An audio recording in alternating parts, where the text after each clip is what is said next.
Quoi de neuf, jolie personne? What's cooking, you good lookins? What's up, beautiful humans of the world? Today's video will support all of our fall excitement, and I am very excited. I am doing a cookbook club for you today, and I haven't done one of these in so long. It feels like forever.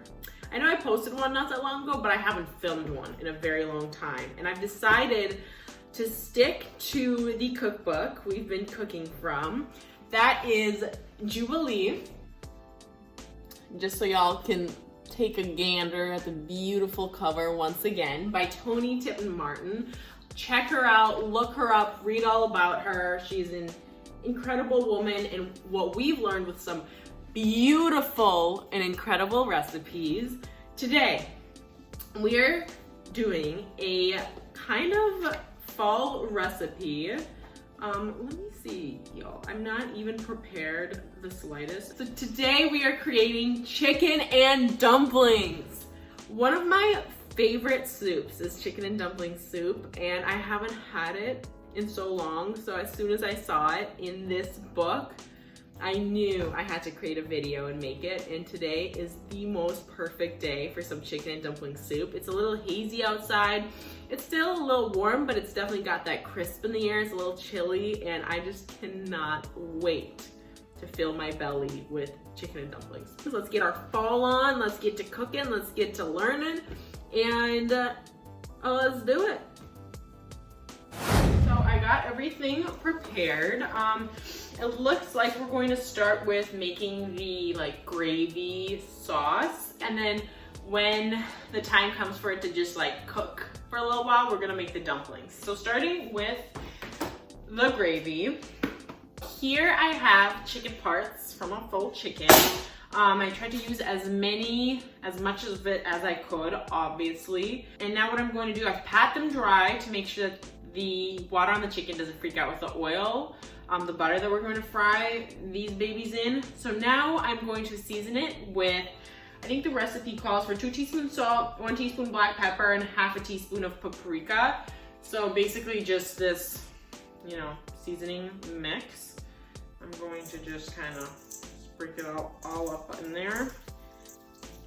We're just gonna rub it into all the little chicken parts. I'm gonna let this be for now, and then in this bowl I have 1/3 cup of all-purpose flour for dredging the chicken before frying. Use a shallow bowl just so it's easy for you to put the part in and then you get it frying. Here I have my lovely Dutch oven that makes an appearance, a star appearance in almost every video I do. I put half a stick of butter in here, as you can see. I'm going to heat that baby up, just medium high until it's sizzling.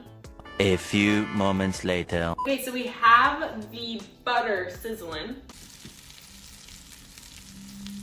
I put it down to medium, and now I'm going to take my chicken parts and dredge them in my flour bowl, and then place them to fry.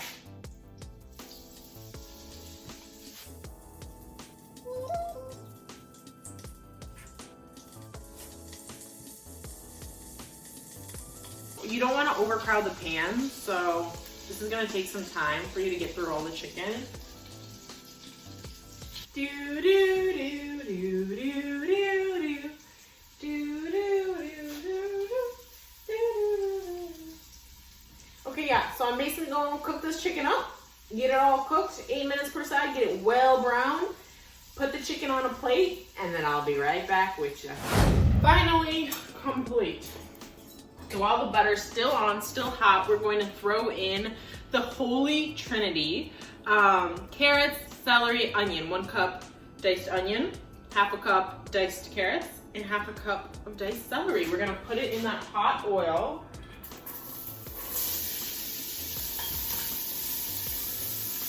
So 2 cloves of garlic minced, we're gonna add, and then half a teaspoon of thyme. Dry thyme, dried. We're basically gonna saute this till fragrant. Does she say how long? 6 to 8 minutes. I'm literally one of the most impatient people ever. So waiting for things kills me a little, but fear not. I know it will all be worth it. But I just want to get it cooked so bad. But patience is a virtue. Patience is key. And I'm not gonna ruin it.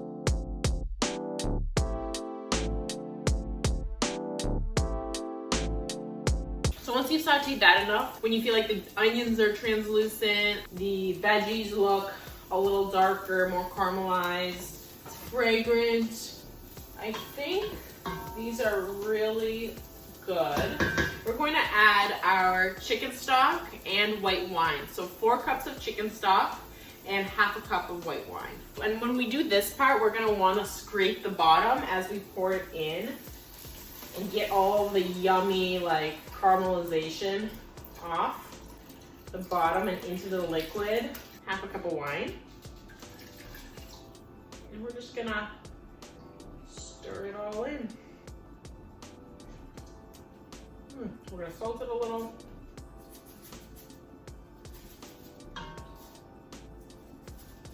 I'm honestly reading this recipe as I go. I'm not the most prepared for today, so my apologies. But a girl's gotta do her best, you know? Add the bay leaf and return the chicken to the pot. Bring to a boil, then reduce the heat to medium, cover, and simmer until the chicken is cooked through about 40 minutes. So, bay leaf, hot. We're gonna throw her in there. We're gonna turn the heat up. Add the chicken back in. And we're gonna get her boiling. A few moments later. Okay, so she is boiling. I'm going to turn it down to medium and cover her. And put a 40-minute timer. Let her really cook. While that is cooking, we're going to make our biscuits. No, not biscuits, dumplings. 2 cups of all-purpose flour in here, half a teaspoon of baking powder, half a teaspoon of salt, half a teaspoon of dried thyme. You're going to grab a fork, whisk it all together, get it nice and, yeah, I guessed it, incorporated. Now, you can use either rendered chicken fat or shortening. So I'm going to use 2 tablespoons of shortening. Oh yeah. Get all the scraps. And then honestly, I'm gonna roll my sleeves up and I'm going to use my fingers to kind of incorporate the shortening into the dough. Just to cut the fat into the flour. Oh my gosh, it smells so delicious in here. I wish you guys could smell. So now we are going to take half a cup of whole milk. And right in this measuring cup, I'm gonna take 2 eggs and crack them right on in there. We're gonna whisk it all together.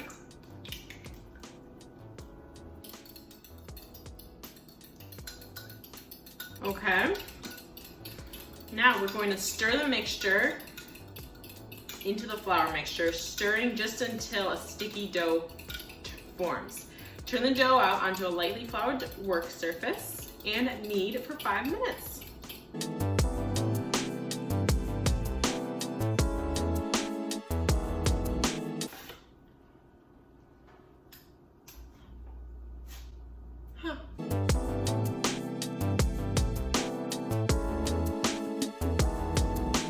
So it can be sticky, and honestly kneading helps, but sometimes you do need to add some flour. So it's all a matter of how the dough feels. You'll start feeling it kind of be more elastic.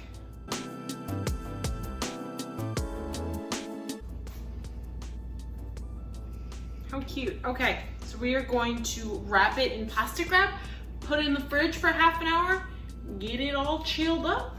Oh my goodness. It smells so good. Really? God. Good. It's insane.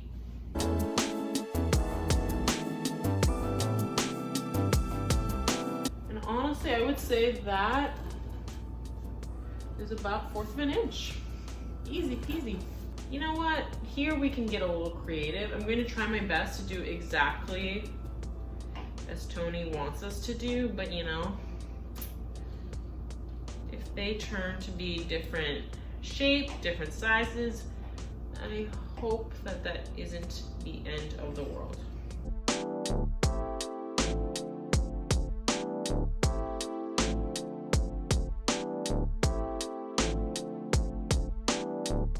Increase the heat to medium-high and heat until bubbles begin to appear around the sides of the pot. There are definitely bubbles already going, so I'm going to reduce the heat to medium-low. Perfect. And I'm gonna drop these babies in. There's a lot of them, so it's a race against time. Oh my gosh, this is gonna be so fucking delicious. So now we are going to cover them, and we are going to increase the heat to simmer at medium-low for 15 minutes so that they get all steamy. Keep the pot covered so that they can really get soft and use all the steam to cook. And then while that's happening, we're going to take, let's see here, 1 cup heavy whipping cream. I know this recipe is full of goodness. And we're gonna heat it up in a saucepan. Just on low. I am loving, like, I thrive in the fall because it's outfits like these. 11, 10, 9, 8, 7, 6, 5, 4, 3, 2. The best sound ever. Holy shish kebabs, they grew. I have to show you guys. Wowza. So you saw how like kind of tiny they were? Look at this. Can you see? Ooh, steamy. Oh, did you guys see that? Did you see that? So we're going to turn this off. We're going to grab this cream and we're going to stir this in.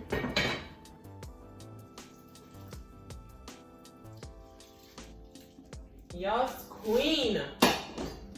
Delicious. Oh my gosh, I've been waiting for this all day. Oh my gosh. We're gonna garnish her with some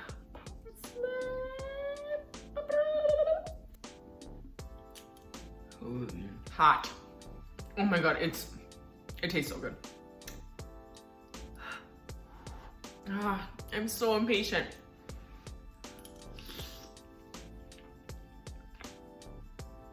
Oh my god, the chicken is so soft. Toni, why you gotta do me like that? I strictly, legit, might just start cooking from her book because everything I've had, 4 things I've made from this book, 4 for 4. Insane, incredible, like, okay, we gotta try dumpling.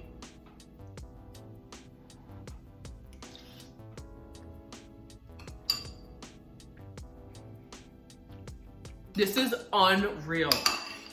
Holy moly. I literally want to make this for everyone.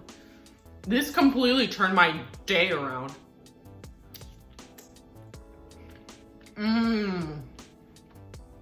The dumplings are so doughy and carby and full of gluten and delicious. Sorry for all you celiac and other peeps. Like, I'm seriously willing to just burn the shit out of my mouth for this situation I got going on here. I was thinking about making this the last episode from her book, but now I gotta make another. I just gotta, like, I'm obsessed. I'm going to be eating this for days. I mean, actually probably not days because it'll be eaten so fast, but I'm gonna be gargling it. I'm gonna be swallowing, inhaling it, whatever I can, using it as mouthwash. Get her freaking book, read her freaking stories, and make her freaking food. You won't regret it. Thank you, peeps, and I'll see you next time. It is warming my heart and my soul. Can you see the yummers from here?